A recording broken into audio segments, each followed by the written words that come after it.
الحمد لله رب العالمين وحده لا شريك له له الملك وله الحمد وهو على كل شيء قدير والصلاة والسلام على سيد المرسلين صلى الله عليه وعلى آله وصحبه وبارك وسلم تسليما كثيرا أما بعد فأعوذ بالله من الشيطان الرجيم بسم الله الرحمن الرحيم قل يا أيها الناس إني رسول الله إليكم جميعا الذي له ملك السماوات والأرض لا إله إلا هو يحيي ويميت سبحان ربك رب العزة عما يصفون وسلام على المرسلين والحمد لله رب العالمين.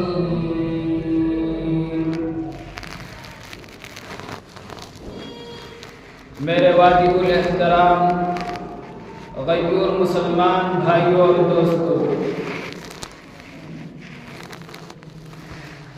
اعلان نبوت کے بعد میرے اور آپ کے نبی نے کفار کے درمیان جو اعلانات کیے ہیں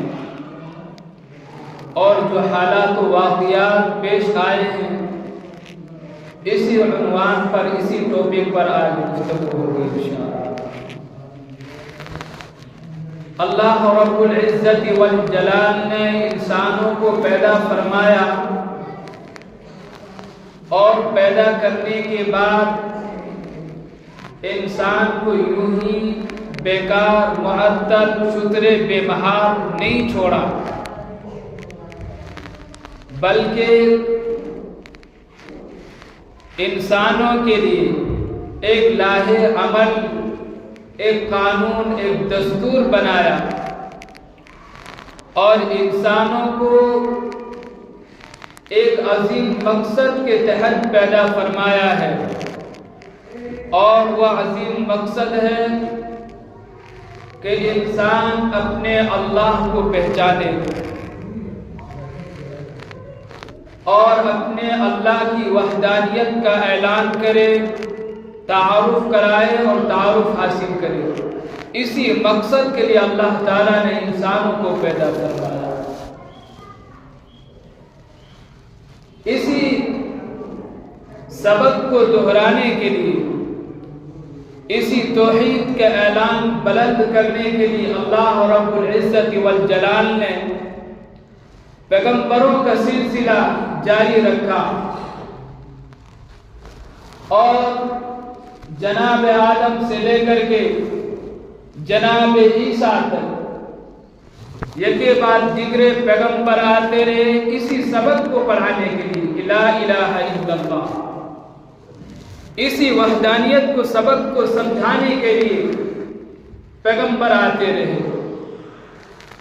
یہ سلسلہ جناب آدم سے شروع ہوا اور میرے اور آپ کے نبی سے پہلے ایک نبی جو موجود تھے دنیا میں، وہ جناب عیسیٰ علیہ الصلوۃ والتسلیم ہیں، اور ہر پیغمبر کے ساتھ ایسا ہوا کہ کچھ ماننے والے ہوئے، کچھ دشمنان پیغمبر ہوئے، ہر پیغمبر کے ساتھ یہ سلسلہ چلتا رہا اور چلتے چلتے جناب عیسیٰ تک پہنچا تو عیسیٰ علیہ السلام پر ایمان لانے والے حواریین ہیں، بنی اسرائیل کی ایک جماعت ہے، ایک قوم ہے، انہوں نے عیسیٰ علیہ السلام پر ایمان لایا، اور پھر جس طرح سے ہر پیغمبر کو جھٹلایا، ہر پیغمبر کا دشمن ہوا، اسی طریقے سے جناب عیسیٰ کا بھی دشمن تیار ہوا، اور وہ دشمن اس انداز پر تیار ہوا کہ یہودیوں نے عیسیٰ علیہ السلام کو کہا ابن الزنا، یہ ابن الزانیہ ہے، حرامی کہا، ولد الزنا کہا۔ عیسیٰ علیہ السلام کے ماں حضرت مریم کے متعلق یہودیوں نے یہ بدتمیزی کی کہ نعوذ باللہ یہ زانیہ ہے، اور جس کے نتیجے میں عیسیٰ پیدا ہوا۔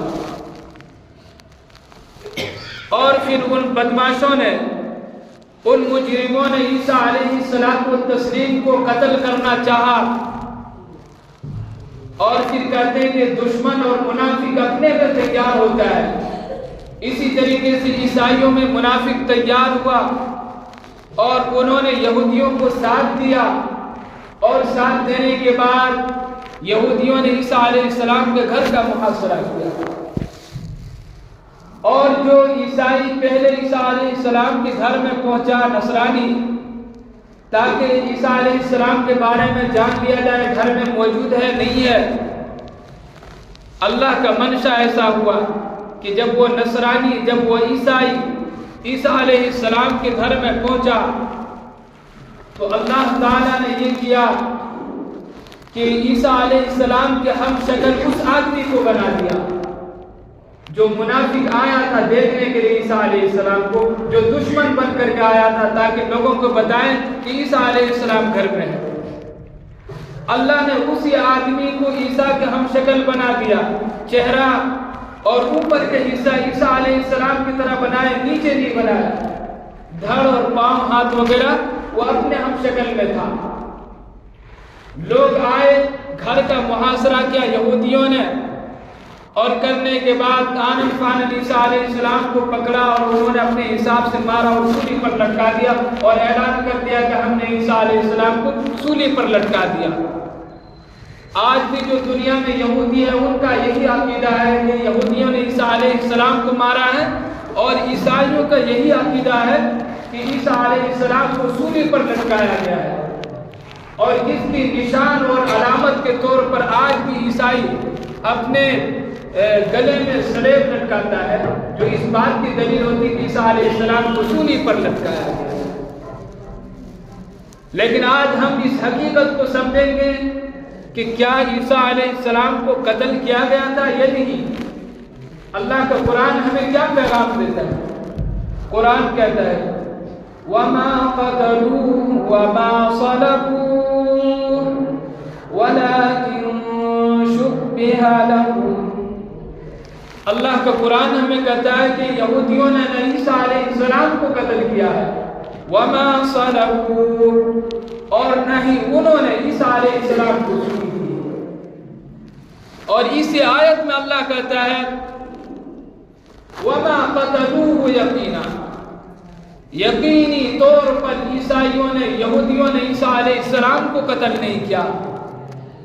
دوسری آیت اللہ فرماتا ہے بَلْ رَفَعَهُ اللَّهُ إِلَيْهِ وَكَانَ اللَّهُ عَزِيزًا حَكِيمًا،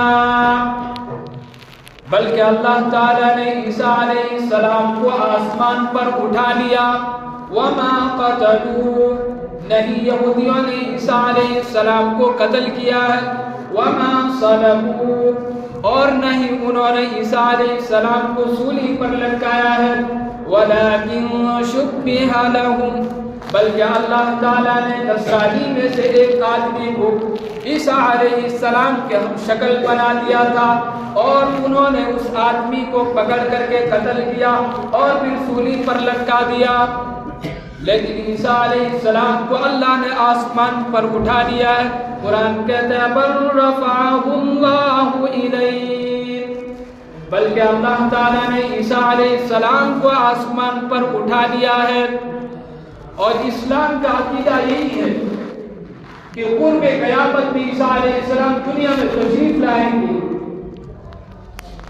اور محمد الرسول اللہ کی جو شریعت ہے اسی شریعت کو فالو کریں گے، اور پھر دجال سے آپ کی لڑائی ہوگی اور پھر آپ نبی کے جوار میں مدفون ہوں گے۔ تو کہنے کا مطلب یہ تھا کہ ہر نبی کے ساتھ ماننے والے بھی رہے اور دشمن بھی رہے، جناب آدم سے لے کر کے جناب عیسیٰ تک۔ جب عیسیٰ علیہ السلام کو دنیا سے اٹھا لیا گیا، اس کے بعد 570 سال تک اس دنیا میں کوئی نبی نہیں تھا۔ پونے 6 صدی تک 570 سال تک عیسیٰ علیہ السلام اور میرے اور آپ کے نبی کی ولادت کے درمیان فاصلہ ہے۔ 570 سال تک اس دنیا میں اس کائنات میں کوئی نبی اور پیغمبر نہیں تھا جو لوگوں کو صحیح رہنمائی کرتا، صحیح گائیڈ کرتا، ہدایت کی طرف لاتا۔ اب جب نبی کی نہ ہونے کی بنیاد پر لوگوں کا عقیدہ اس درجے دور ہو گیا توحید سے کہ جو اللہ کا گھر بیت اللہ شریف تھا، جس میں اللہ کی توحید بیان ہوتا، جس میں ایک اللہ کی عبادت ہوتی، اس اللہ کے گھر میں سینکڑوں بت رکھے ہوئے تھے، 360 بت موجود تھا۔ اور جو مشرکین اور جو کفار یہ عقیدہ رکھتے تھے کہ ہم ملت ابراہیمی پر ہیں، لیکن اس کا یہ عقیدہ تھا کہ ایک ہی خدا نہیں بلکہ اس کے ساتھ وہ لات کو، منات کو، عزا کو، حبل کو، یغوث کو، یعوق کو، نصر کو، سینکڑوں خداؤں کو مانتے تھے۔ اس درمیان میں جہاں لوگوں کے عقیدہ بھی خراب تھا، باطن بھی خراب تھا، وہیں پر انسان انسانیت سے بھی دور ہو چکا تھا۔ انسان تھا بظاہر لیکن انسانیت نہیں تھی۔ بات بات پر لڑائی تھی، جھگڑا تھا، فساد تھا، گالی تھی، اور لوگوں میں عریانیت تھی، برائیاں تھی، شراب خوری تھی، زنا بازی تھی، سٹا بازی تھی، غزے کے پورے عالم کی ساری برائیاں ان میں جمع تھی۔ ایسے وقت میں اللہ تعالیٰ نے ایک ایسا پیغمبر کا انتخاب فرمایا جو پیغمبروں کا سردار ہے، جو خاتم الرسل والنبیین ہے، اور جس کو اللہ نے ایک عالمگیر پیغمبر بنا کر کے بھیجا ہے۔ پہلے جو نبی آئے وہ کسی ایک خاندان کے لیے، کسی ایک سماج کے لیے تھا، کسی ایک قبیلہ اور سوسائٹی کے لیے تھا، لیکن میرا اور آپ کا نبی ایسا نبی آیا جس نبی نے جس دن سے اعلان کیا نبوت کا، اس دن سے لے کر کے قیامت تک جتنی بھی انسانیت آئے گی سب کے لیے اللہ نے نبی بنا کر کے بھیجا۔ اور جب اس نبی کو اللہ نے حکم فرمایا کہ آپ اپنی نبوت کا، اپنی رسالت کا اعلان کریں، اور جب نبی نے اپنے اعلان کیا نبوت کے بعد کہ میں رسول اللہ بن کر کے آیا ہوں، اللہ نے قرآن میں اعلان فرمایا نبی سے کہ آپ اعلان فرمائیے لوگوں کو۔ اللہ کا قرآن کہتا ہے قُلْ يَا أَيُّهَا النَّاسُ إِنِّي رَسُولُ اللَّهِ إِلَيْكُمْ جَمِيعًا۔ اللہ اپنے پیغمبر سے کہتا ہے اے پیغمبر، یا ایھا الناس کہا، یا ایھا قوم نہیں کہا، کسی ایک قوم کو خطاب نہیں کیا، یا ایھا الناس، پورے لوگ، چاہے یہودی ہو، عیسائی ہو، بدھسٹ ہو، جینسٹ ہو، دنیا کے کسی بھی دھرم سے تعلق ہو، یا ایھا الناس آپ کو لوگ کہا جاتا ہے۔ اللہ نے کہا نبی آپ یا ایھا الناس کا کر کے خطاب کیجئے، اور صرف مکے والوں کے لیے آپ نبی نہیں ہیں بلکہ قیامت تک جتنے انسان آئیں گے سب کے لیے آپ نبی ہیں۔ اللہ کے نبی اعلان کرتے ہیں یا ایھا الناس انی رسول اللہ الیکم جمیعا، کہ اے لوگوں میں تم سب کے لیے نبی بن کر کے، رسول بن کر کے آیا ہوں۔ مکے سے لے کر کے قیامت تک جتنے بھی انسان آئیں گے سب کے لیے میں رسول بن کر کے آیا ہوں۔ یہ رسول کس نے بنایا؟ عرب کا یہ دستور تھا کہ جب کوئی گورنر یا حاکم جب کسی قاصد کو بھیجتا ہے دوسرے ملک میں یا کہیں پر بھیجتا ہے کوئی خط دے کر کے، تو اس کے پاس اپنی کوئی پہچان دیتا تھا کہ یہ پہچان ساتھ میں لے کر کے جاؤ تاکہ اگلا آدمی سمجھ سکے کہ یہ فلاں صاحب کی طرف سے آئے، یہ اس کی پہچان ہے۔ اللہ کے نبی نے کہا کہ میں اللہ کے رسول ہوں، پہچان کیا ہے؟ کیا آپ اللہ کے رسول ہیں؟ کیونکہ کفار بھی یہ کہتے تھے جب ان سے پوچھا جاتا تھا کہ آسمان زمین کو کس نے پیدا کیا، تو وہ کہتا تھا اللہ۔ یہ نبی جب کہہ رہا کہ میں اللہ کے رسول ہوں تو عرب کے دستور کے مطابق آپ کہتے ہیں کہ میں اس اللہ کا رسول ہوں جس کی حکومت زمین آسمان پر ہے، جس کا کنٹرول زمین آسمان پر ہے، میں اسی کے طرف سے بھیجا ہوا پیغمبر ہوں۔ اور جو پیغمبر آیا، جو نبی آیا، کیا رسالت لے کر کے آیا، کیا خط لے کر کے آیا؟ وہ کہتا لا الہ الا ہو، کوئی معبود نہیں ہے سوائے اللہ، یہی خط لے کر کے آیا۔ پورے قرآن کی آیت سنیں پھر سمجھ میں آئے گا۔ قل یا ایھا الناس انی رسول اللہ الیکم جمیعا الذی لہ ملک السماوات والارض لا الہ الا ہو۔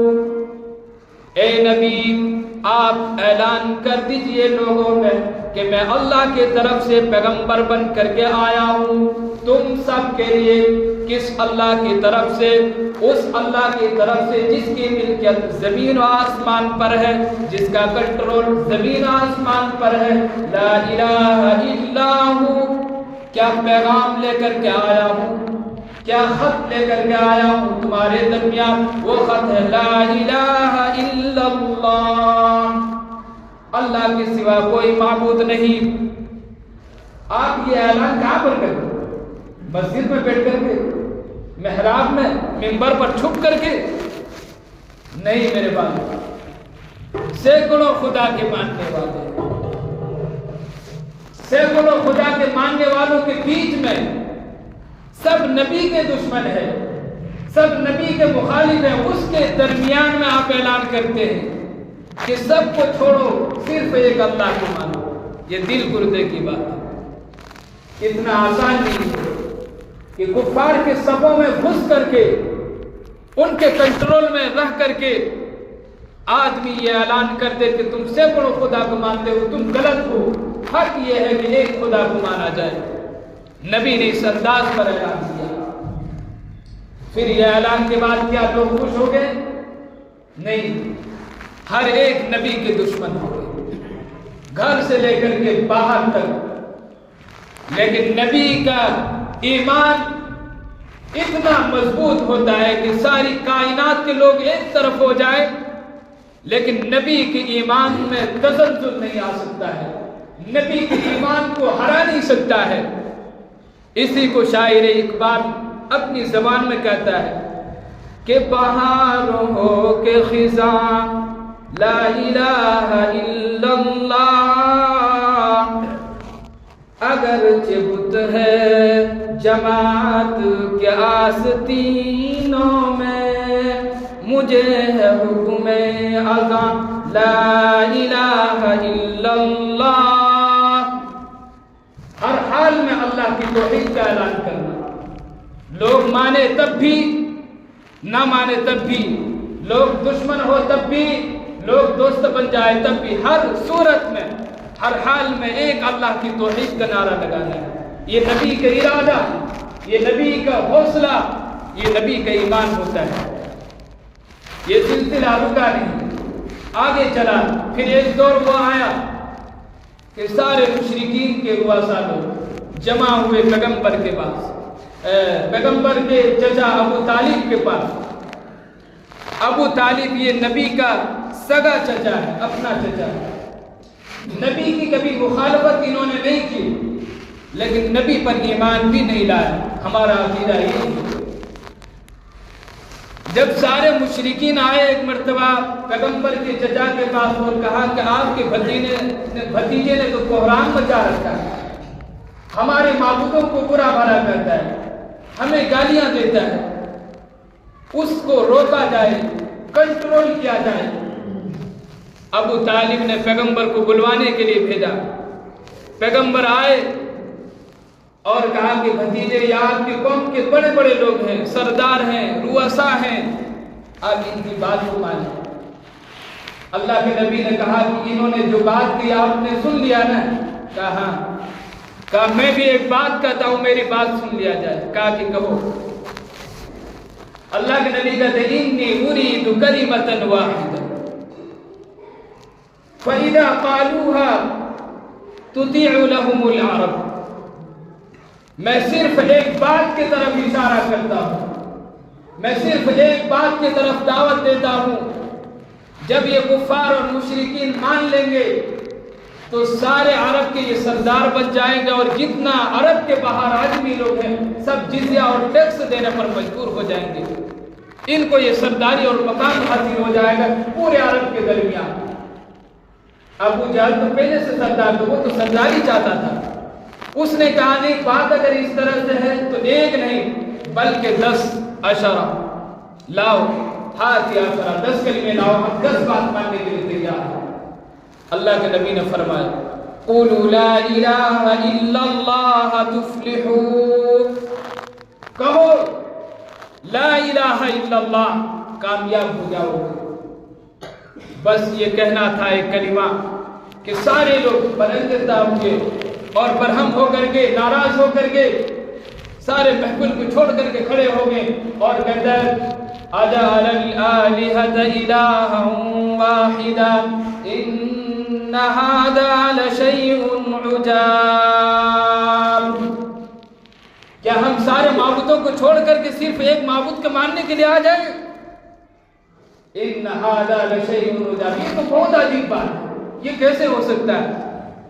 وانطلق الملأ منهم ان امشوا واصبروا على آلهتكم.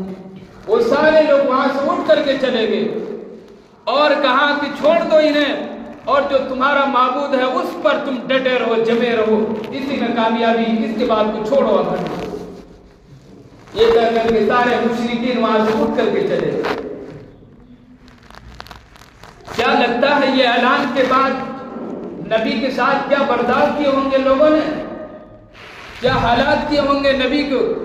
جی ہاں میرے دوست، کائنات کا عظیم انسان جس کے آمد پر اللہ کو قرآن احسان جتا دیتا ہے لقد من اللہ علی المؤمنین اذ بعث فیہم رسولا، کہ قیامت تک آنے والے انسانوں سنو، میرے پاس ایک محبوب شے تھی، اس کو میں نے نبی بنا کر کے تمہارے درمیان میں بھیج دیا. وہ نبی جو اپنے چہرے کو اٹھا کر کے آسمان کی طرف دیکھتا ہے اور نبی کی ایک چاہت ہوتی ہے، اس چاہت کی بنیاد پر اللہ قرآن میں حکم نازل کر دیتا ہے اور نبی کی چاہت کے مطابق اللہ احکام نازل کرتا ہے. اس چہرے کو تبدیل کیا گیا، آپ کے وجود کو خون سے لہو کیا گیا. یہ مختلف مناظر ہے. طائف کی وادیوں میں آپ کے ساتھ کیا ہوا، غزوہ احد میں آپ کے دندان مبارک کو شہید کر دیا گیا، آپ کے چہروں کو زخمی کر دیا گیا. جس چہرے کو اللہ دیکھتا ہے تو قرآن بنا کر کے نبی کی چاہت کے مطابق نازل کرتا ہے قد نرى تقلب وجهك في السماء. اے پیغمبر، آپ کے چہرے کو آسمان کے طرف بار بار پلٹنا ہم عرش والا خدا دیکھتے ہیں. فَوَلِّ وَجْهَكَ قِبْلَةً تَرْضَاهَا فَوَلِّ وَجْهَكَ شَطْرَ الْمَسْجِدِ الْحَرَامِ. کہ اے پیغمبر، جو قبلہ آپ کو پسند ہے اس قبلے کی طرف آپ رخ کر لیجئے. بیت المقدس کے طرف سے اپنے رخ کو ہٹا کر کے بیت اللہ شریف کی طرف کر لیجئے، اور ساری انسانیت کے لیے حکم نازل کر دیا۔ کس بنیاد پر؟ صرف پیغمبر نے اپنے چہرے کو بار بار اٹھا کر کے آسمان کی طرف دیکھتا تھا کہ کہیں حکم آ جائے اور پھر ہم بیت اللہ کی طرف اپنا رخ کر کے نماز پڑھیں۔ اس نبی کے ساتھ لوگوں کا کیا برتاؤ ہوا؟ اللہ نے نبی سے ایک اعلان کرایا اور ایک اعلان میں سناتا ہوں۔ اللہ کے قرآن کہتا ہے قُلْ إِنَّنِي هَدَانِي رَبِّي إِلَى صِرَاطٍ مُسْتَقِيمٍ۔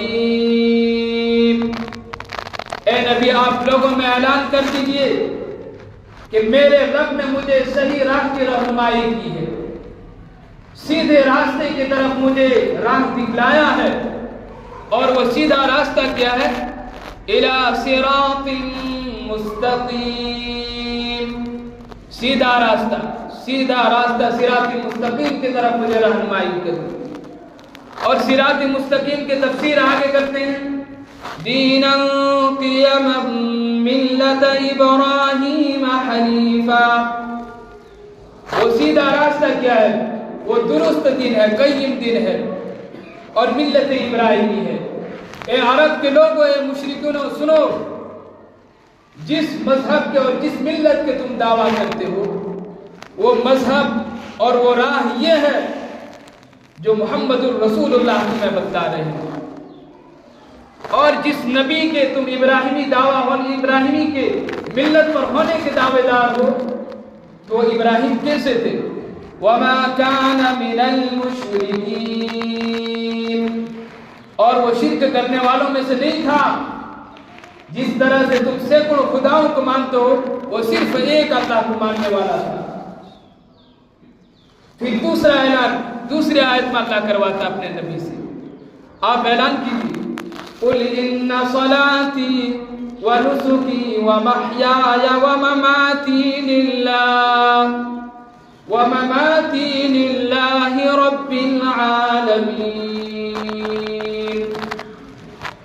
اے نبی آپ فرما دیجئے کہ میری نماز، میری قربانی، میرا مرنا اور جینا صرف اللہ کے لیے، یعنی میری نماز، میری بدنی عبادت اللہ کے لیے، میری مال کی عبادت، قربانی، نذر و نیاز، منت منوتی، چڑھاوا جتنا بھی ہو صرف اللہ کے لیے، اور پھر زندگی کے میرا ہر لمحات، جینا اور مرنا صرف اللہ کے لیے ہے۔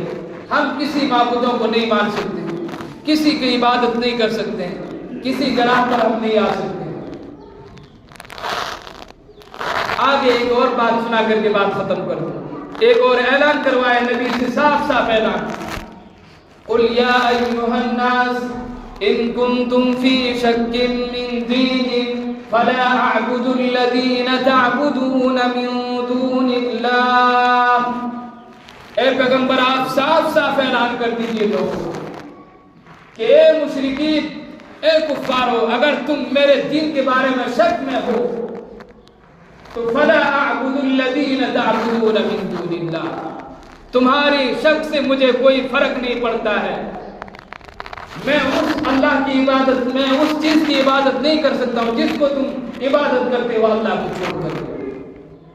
فَلَا أَعْبُدُ الَّذِينَ تَعْبُدُونَ مِن دُونِ اللَّهِ وَلَكِنْ أَعْبُدُ اللَّهَ الَّذِي يَتَوَفَّاكُمْ، میں صرف اس کی عبادت کروں گا، اس اللہ کو مانتا ہوں جو تمہیں موت دے گا اور تمہاری زندگی کو ختم کرے گا، جو موت و حیات کا مالک ہے، صرف اس اللہ کی عبادت کروں گا۔ تم اگر کرتے ہو تو لکم دینکم ولی دین، تمہارا دین تمہیں مبارک ہو، میرا دین مجھے مبارک ہے۔ اور نبی نے یہ اعلان کیا پورے کفار کے درمیان میں، اور جب نبی اپنے ارادے سے، اپنے حوصلے سے اور اللہ کے احکام کے مطابق کوئی اعلان کر دے تو پھر دنیا کی کوئی طاقت نہیں کوئی نقصان پہنچا سکے۔ اللہ اگر نہیں چاہے گا ایک ذرہ کسی کو نہیں پہنچا سکتا ہے۔ اللہ جس کو فائدہ پہنچانا چاہے کوئی دنیا کی طاقت اسے روک نہیں سکتا ہے۔ اللہ رب کریم ہم سب کو عقیدہ مضبوط فرمائے، ہمیں توحید پر جمنے کی سعادت عطا فرمائے، اور ہم پہچانیں کہ ہمارا اللہ کون ہے، وہ کس پاور کا، کس طاقت کا مالک ہے، جس نے ہمیں پیدا کیا اور اپنی عبادت کے لیے ہمیں منتخب کیا ہے۔ وآخر دعوانا الحمدللہ۔